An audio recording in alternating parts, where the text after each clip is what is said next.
Hi, my name's Ebony. These are my bookshelves, and today I thought I would do a little bit of a meet the booktuber so you can get to know me, my history of reading, and then you know if we've got similar tastes and you can stick around for more. So let's just get straight on into it and talk about some spooky books.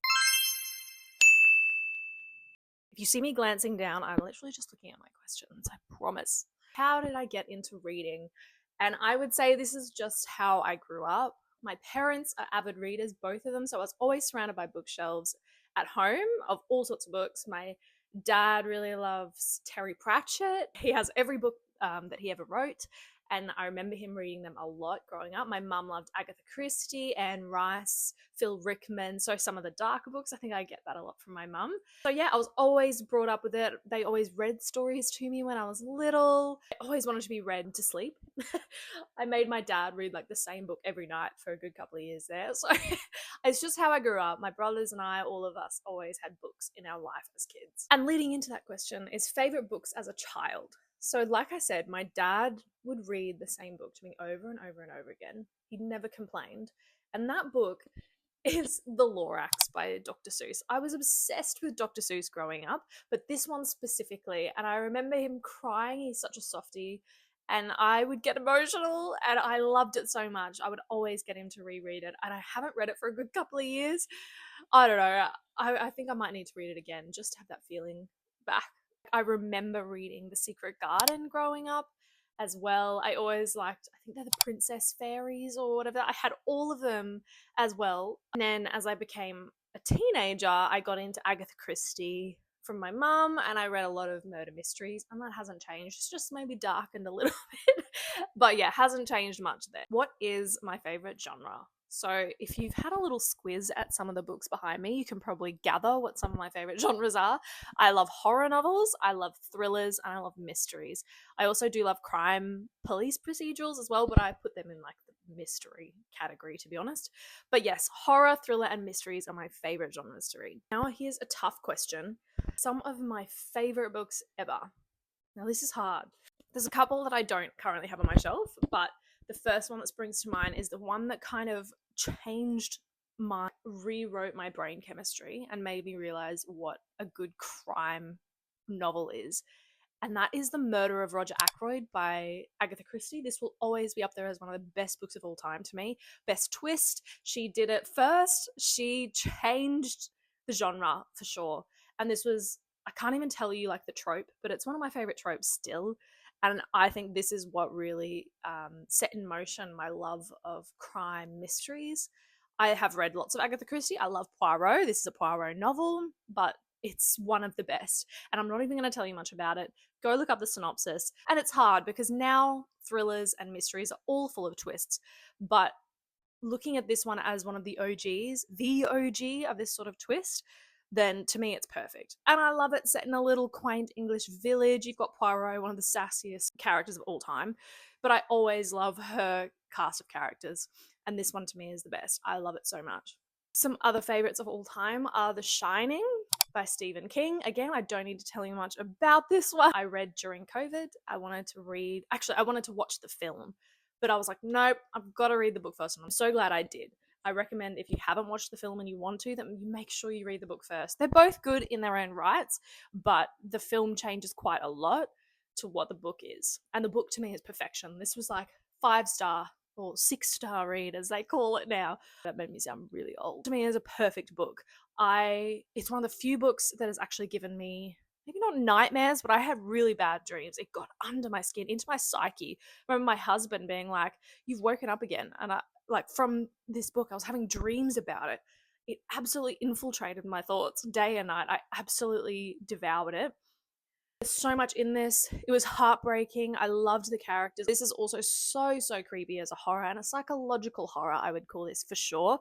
Obviously, with Stephen King, there's a lot of building, it's a slow burn character development, especially with only like a cast of 3 characters. You get to know each of them individually, including the little kids. So I don't know, you really learn their ins and outs, and it makes it all the more devastating, this book. The ending is so much better than the film. Again, it all changed. I did really like the film. I thought Jack Nicholson was actually really great in this role, but it's funny, he's not who I imagined when I read it. None of them were. All of them were much better in the book. Stronger characters, more empathetic characters, just more well-rounded. Again, it was such a short film. It was like an hour and a half long, whereas this book is 500, 600 pages. So you can't squeeze it all in, but I absolutely love this. As a horror, psychological horror mystery person, this is my go-to recommendation. Some others are The Snowman. You can see it sitting up there, actually, my favorite copy of it. Snowman by Joan Nesbo. This is a Nordic noir crime police procedural, but it's, again, 500, 600 pages. I ate it up in like 2 days. I highly recommend it. I think his name is Harry Holt or something. The main character. It's been a few years since I've read it. And I really enjoy them. He's an anti-hero through and through. Obviously, he's a good guy. He's a great cop. And the stuff going on in this small town is quite barbaric. You know, people are going missing here, there, left, right, everywhere. And these snowmen are showing up outside of the houses where these people are going missing. And it sounds so silly, but it's so good. Please read it. Do not watch the film. It was terrible. Ugh. The film is bloody terrible, so don't watch it. Read the book, especially for that Nordic noir police procedural. Amazing setting. There's so much in this to enjoy. Other rapid fire favorites is Intercept, sitting behind me, another 5-star read. Loved The Turn of the Key by Ruth Ware. I don't give a lot of 5 stars, to be honest. I'm a little bit stingy with my reviews. Maybe one day I'll do a bit of a how I review video, to be honest, because like I need to figure it out so I can give some more 5 stars. Last Days of Jack Sparks is another one, which you've probably heard me talk about in my previous videos. We Are All Completely Beside Ourselves by Karen Joy Fowler. I remember reading this and I gave it 5 stars. I might need to reread it. I don't remember, but it's had a great twist. But there was a lot of heart and soul in this book. Again, quite different from crime, thrillers, horrors. I think those off the top of my head are a lot of my favorite books. And the Lorax, apparently. Quick questions now. Hardcover versus paperback. I actually don't mind. I'm either way. I can read both, to be honest. There are times I actually prefer a hardcover, and I don't know if that's a hot take, but I find it easier to hold and more stable. But I've got a lot of both. So I'm actually an either or person for this. It doesn't bother me. Sometimes it bothers me like the size, like if it's a small or a big paperback, that bothers me. The only thing that stops me sometimes is the price. In Australia for hardbacks is ludicrous, so I'll often go for a paperback, but that's not because of comfort or a preference. Do I DNF books? Now listen, I should. I really want to be a DNFer. I can't explain it.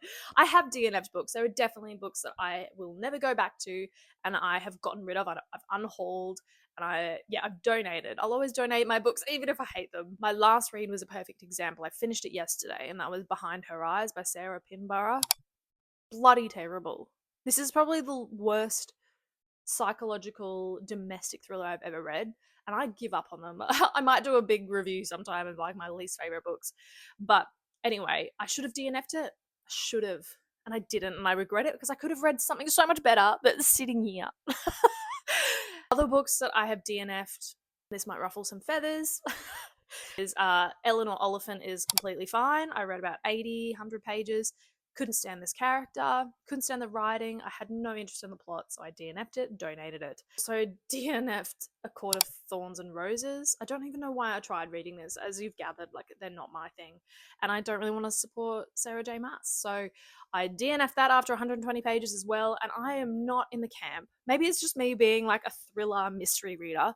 I'm not in the whole camp of like, oh no, it gets better. Like you've got to power through and read 500 pages of one book just to get to the good book. The second one's good. I don't get it. I'm not going to do that. It's a waste of time for me personally when I can read other good books. I can read 2 great thrillers in that time. I don't know. Does that make sense? And again, I just don't like her books. If I'm going to read fantasy, I'm going to read good fantasy. Another hot take maybe.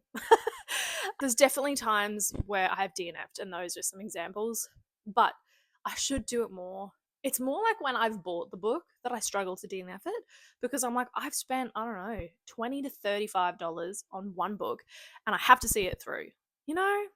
So it can be really hard. Whereas if it's Kindle or Kindle Unlimited, return. I don't need to read it. But I should have done that with the last book. Bloody hell. How do I organize my bookshelves? Well, this is a relatively new house we moved into a few months ago, and I just did it how I normally do it. I do want to do a bit of a redecoration of these, but at the moment I go by author last name because I'm someone who, I don't know, I like how easy it is then to find them. However, it doesn't make it aesthetically pleasing, and I see a lot of aesthetically pleasing bookshelves, but it makes it very easy for me to find books quickly when I need them. So that is why I do that. And it's just like how they do it in bookstores, and I don't know, my Virgo brain enjoys that. So that's how I organize them at the moment. I still try and make them look good. Like you can see I've got some on display. Like this shelf is a little bit more all over the place at the moment. Yeah. So you can see a little bit more. This is full. Like again, I've got it from A right down to Z. There are also a lot of books here that I want to unhaul. So that'll be another video coming soon. Just so I can make more room and maybe organize them, because I've got like the classics, all these hardbacks, which are beautiful, but I don't like them being split up into the author last name, to be honest. So I might do them as like a separate category on their own shelf, but then organized into author, if that makes sense. Stuff like that. But I just need to do it, but it's a lot of effort. So yeah, author last name is how I do it. Have I ever bought a second copy of a book just because I preferred the cover? Of course. So The Snowman is a perfect example of this. This was the version that I bought years ago, and I don't mind it, but I was like, oh well, it's easy, it's the paperback, it's quite a chunky book, so I was like, I wanted something easy to read. But I don't know, after I read it, I was like, I loved that. And I also hate the soon to be a major film on it, because I hated the film for one thing. So I was like, I need to buy another version, and as you can see, I've got it on display here. This is one of my favorite covers of all time. It's so spooky. It's so good, and it much better fits the vibe of the whole story.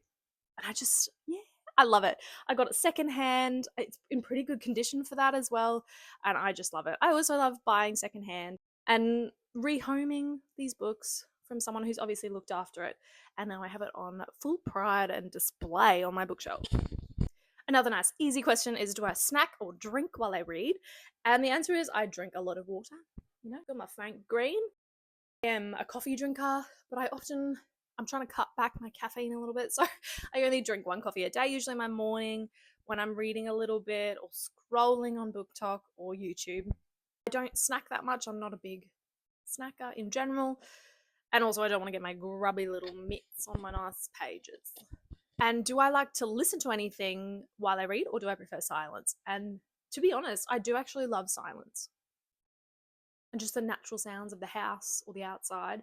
But at night, when I'm home alone, I do love putting on some ambience and like a fireplace crackling and like stormy weather. That really sets the mood for most of my books for sure. So that's really fun. What genre do I almost never pick up? And there are a few. The main contender for this is romance or romantasy. You'll not catch me reading a romantasy, maybe a romance here and there. I actually have a few on my shelf. I think I've got 7 Year Slip here. I also have Merry Little Meet Cute for Christmas time, but I don't read many of them. Like I started Merry Little Meet Cute. I don't get into them very quickly. Auto by authors. I do have a few. First one that comes to mind is Alex North. I really, really enjoy his books. All of them are like 4.5-star reads for me. They've got like they're spooky, paranormal, but police procedurals set in England, usually a small village or town. Love that. Cold, isolated pretty much. But I also love his use of like family and how he writes relationships with like kids and their parents. I really enjoy, so I always buy his books. Another one is an Aussie author named Christian White. I read The Wife and the Widow and The Nowhere Child a few years ago. Absolutely loved them, and I now buy every book by him, even if I don't read it straight away. I'm always going to buy his books. Also, I really enjoy Belinda Bauer. I haven't read any of hers for a little while now, but I read Snap quite a few years ago. This was awesome. Like, I loved the twist in it. Again, it was like that really good dynamic between like a kid and mum, and like the mystery of what happened to his mum who went missing on the highway when he was younger, and kind of this as he developed into a teenager, like he went down a really bad road, and all because like he never knew what happened to his mum, but we kind of learn about it, and there's a great twist in it, and I really enjoy her books. So there was a time too that she was an auto-buy author for sure. Physical books, ebooks, or audiobooks. I'm a bit of all of it, actually. Mainly physical and ebooks. I love my Kindle, but I only listen to a couple of audiobooks a year. Usually this is when I listen to memoirs, because I love hearing like the actual person read their book, you know, if we're lucky enough to have them still around. So like I've really enjoyed Kelsey Grammer's so far. I love him. He's hilarious, and it was so good to hear him say it because he's also got so much warmth and heart in how he delivers his story. Same with like Miranda Hart. I really enjoyed that memoir, but again, I wouldn't enjoy these as much if I was sitting down reading them physically. But I do love a physical book and an ebook. So good mix of all. A book I think everyone should read. This is hard, and I haven't written any notes, and that is The Book Thief. I didn't expect to love this. My husband suggested it. He was like, I think you'll love it. I think you should read it. And so I was like, yeah, whatever. It's not my usual thing. I devoured it. And I've never been more emotional reading. I literally, like, I couldn't stop reading the last few chapters or whatever, 50 pages. But I was literally reading them through tears. There's probably still my tear stains on my pages. I absolutely loved it. It's so heartbreaking. But I think everyone should read it. I think this is a prime example of why we read. You know, how many books do I currently have on my physical TBR? Now, bro, I didn't count. I wrote these questions and I still didn't count them, so bear with me for a second. I'm going to quickly count them for you all. 66, 67. Bloody hell. 163 is what I just counted. At least.